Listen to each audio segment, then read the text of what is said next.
You ever meet someone who just can't stand the idea of not being in control? That's exactly what happened when I moved into my new home, right next to one of the most entitled neighbors I've ever met. Her name was Karen, and from the very first day, she made it her mission to remind me that I didn't belong in her neighborhood. The funny part? My house wasn't even inside her HOA. It was right outside the boundary line. But that tiny detail didn't matter to her one bit. When I first pulled into the driveway, I felt proud. It had taken years of saving and planning to buy this place. It wasn't huge, but it was mine. A quiet street, a big yard, and a fresh start. But before I could even unload my boxes, I saw her marching toward me, clipboard in hand, sunglasses on. That classic, "I'm in charge here" look. She didn't say hello or welcome me to the neighborhood. Instead, she went straight into demanding that I submit my property details to the HOA for approval. I smiled and explained politely that my home wasn't under HOA rules. You'd think that would settle it, right? Wrong. Her face tightened like she'd just been told her Wi-Fi was canceled. She said, "That's impossible. Every house on this block follows our rules." I pointed at the property map on my phone, showing the boundary line, but she just glared at me like I was committing some kind of neighborhood crime. Over the next few days, things got worse. She started leaving notes on my door, warning me about unauthorized landscaping and non-compliant paint colors. She even took pictures of my car and claimed I was disrupting the visual harmony of the community. I tried to ignore her, thinking she'd eventually calm down. But then came the moment that really crossed the line. One afternoon, as I was fixing up my front porch, she stormed over again, this time with two other neighbors trailing behind her. She pointed at me and said, "If you don't start following our rules, we'll seize your property by force if we have to." The words echoed in the air, and I just stood there, half in disbelief, half trying not to laugh. That's when I realized this wasn't just about a house. It was about control. And what happened next? Let's just say, Karen had no idea who she was dealing with. The moment Karen shouted those words, I honestly thought she was joking. Who says something like that in real life? But when I saw the look in her eyes, sharp, determined, and strangely proud, I realized she was dead serious. Her two backup neighbors stood behind her, nodding like soldiers ready to follow orders.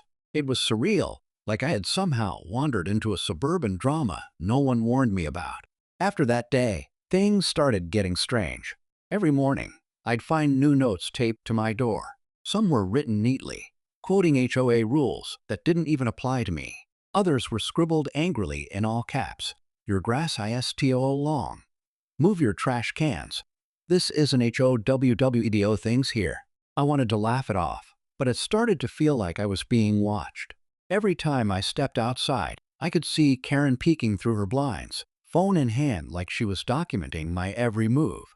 I asked a few of the other neighbors what was going on, hoping maybe someone could talk sense into her. That's when I learned the real story. Apparently, Karen had been running that HOA for nearly 10 years. People said she treated it like her personal kingdom, deciding what color people could paint their doors, how long guests could park, even what kind of flowers they could plant. Most folks just went along with it to avoid conflict. But anyone who questioned her, they were suddenly flooded with complaints, citations, and fines. It was like she had an army of rule enforcers who backed her every move. The more I heard, the more I realized this wasn't just about me. Karen had built her own little world where she called all the shots, and my house being outside her HOA made me a threat to that control. I was free from her rules, and she couldn't stand that. Still, I tried to keep things civil. I didn't want drama. I figured if I stayed polite and ignored the nonsense, she'd get bored and move on. But she didn't. The next week, I came home to find something new. An official-looking notice posted on my mailbox, claiming I owed non-compliance fees. It even had a fake seal that looked almost real. That's when I knew this was escalating into something much bigger than an annoying neighbor dispute. Karen wasn't just being nosy. She was declaring war over a property line, and I had no idea just how far she was willing to go. I stood there staring at that fake notice, half amused and half irritated.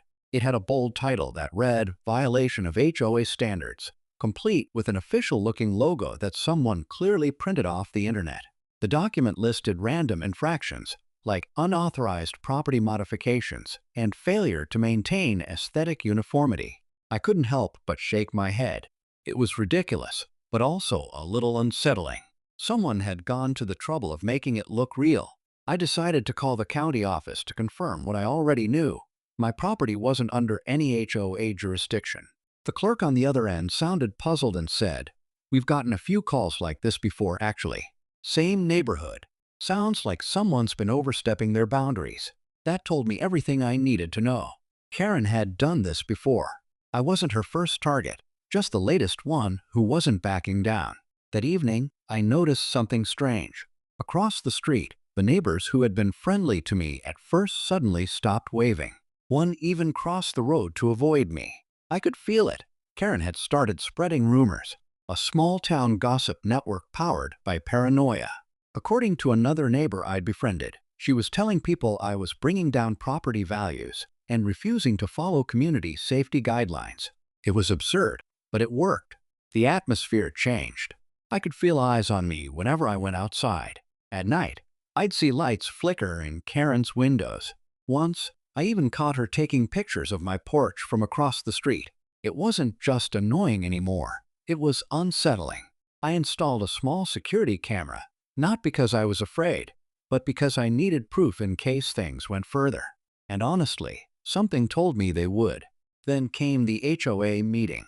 Karen had slipped another note under my door, this time inviting me to attend a mandatory discussion about neighborhood compliance.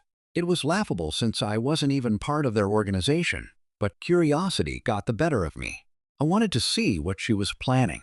When I walked into that community hall, every head turned.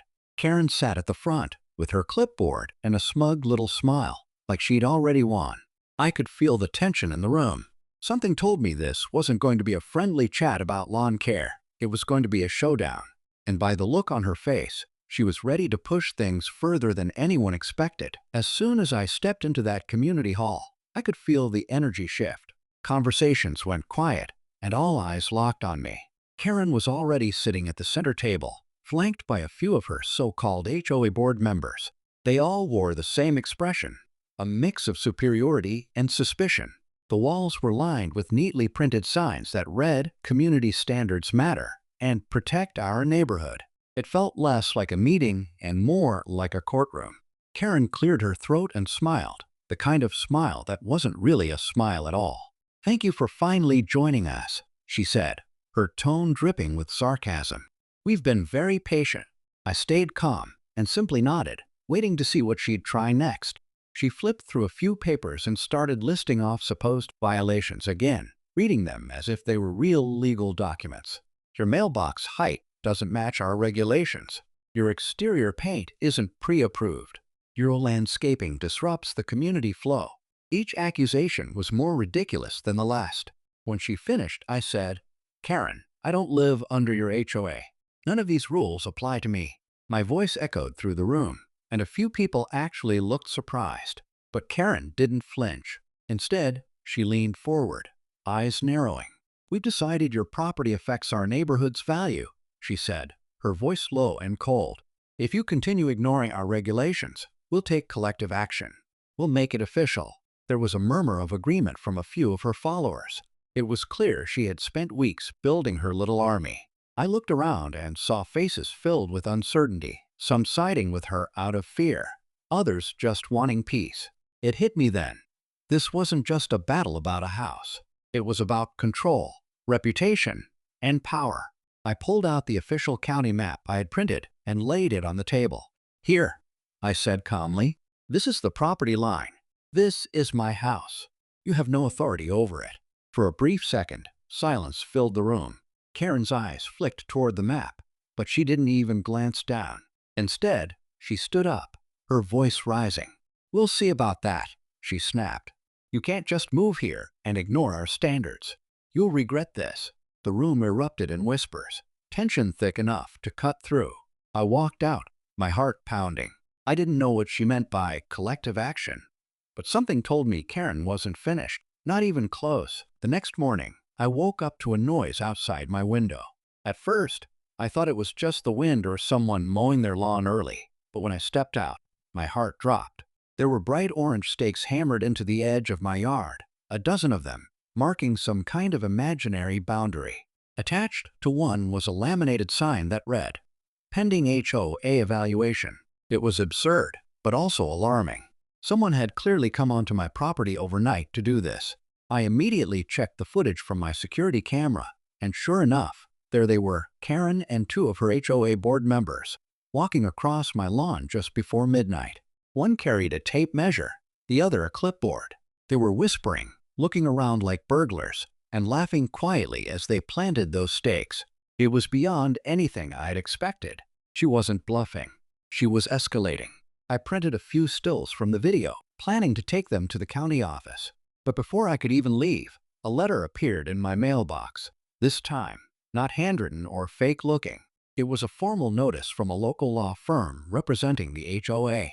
The letter claimed my property was under review for noncompliance, and that further action may be taken if violations persist. My stomach turned. Karen had somehow convinced a lawyer to get involved. I spent the rest of the day making calls to the city, to the sheriff's office, even to a real estate attorney. Everyone told me the same thing. The HOA had no authority over me, but they could still make life difficult by filing nuisance complaints. It was a classic intimidation tactic. They were hoping I'd give up and move. That evening, I decided to confront her one last time. When I knocked on her door, she opened it instantly, as if she'd been waiting for me. Her smile was calm, too calm. "Oh, I figured you'd come by," she said softly. "We're just trying to keep things orderly." I told her about the video, the trespassing, the fake notices, but she didn't deny any of it. Instead, she leaned in and whispered, "You think this is about paperwork? No. It's about who really runs this street." Her words sent a chill through me. For the first time, I realized this wasn't just about a stubborn neighbor or a boundary dispute. There was something bigger behind all of this, something she wasn't saying. And whatever it was about to surface. The next few days felt like walking on a live wire. I could sense something building. Karen's house stayed oddly quiet. No blinds twitching, no notes on my door. The calm was suspicious, too calm. Then, one morning, I saw several cars parked along the street, people gathering outside her house in what looked like another HOA meeting. Only this time, there were unfamiliar faces, people from outside the neighborhood, carrying folders and badges.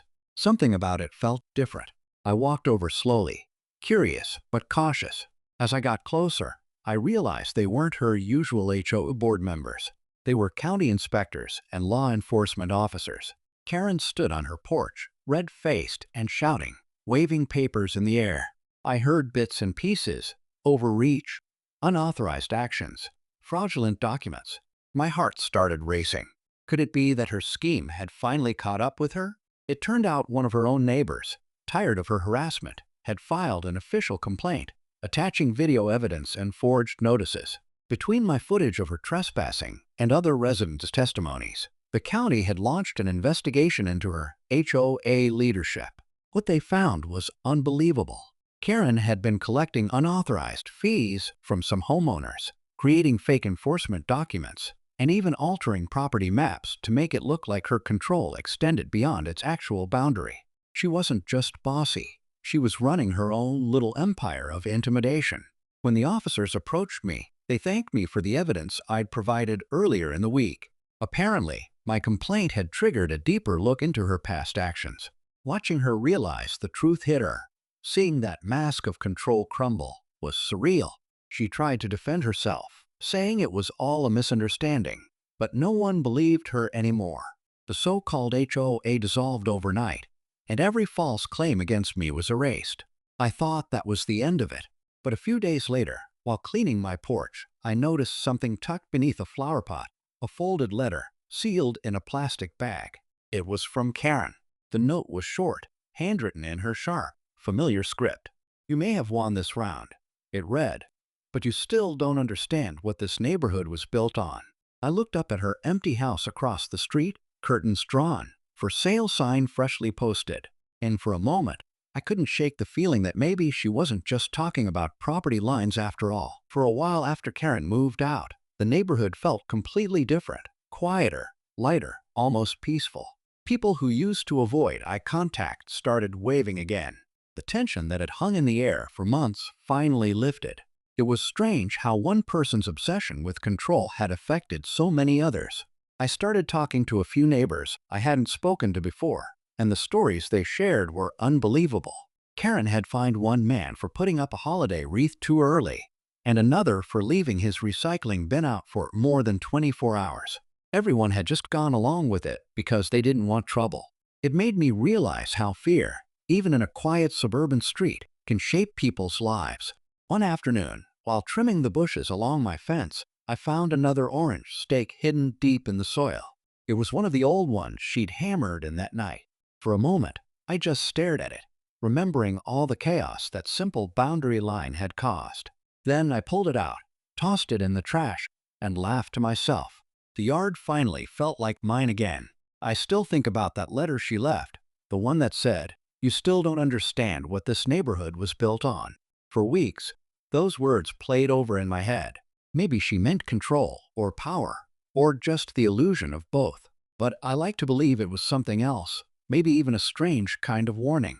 Some people build their worlds around rules and authority because it's the only way they feel safe. When that world falls apart, they don't know who they are anymore. Over time, the HOA incident, as people called it, became more of a story locals told newcomers. They'd laugh about the lady who tried to seize someone's house outside her HOA, and I'd smile and say nothing. It was over, and that was enough. In the end, I didn't just buy a house. I learned something bigger about standing your ground, literally and figuratively. Freedom sometimes looks quiet, even ordinary, but it's worth defending, even when the battle comes from across the street. And as I watched the sunset over my yard that evening, I finally felt at peace, because for the first time since moving there, the neighborhood truly felt like home.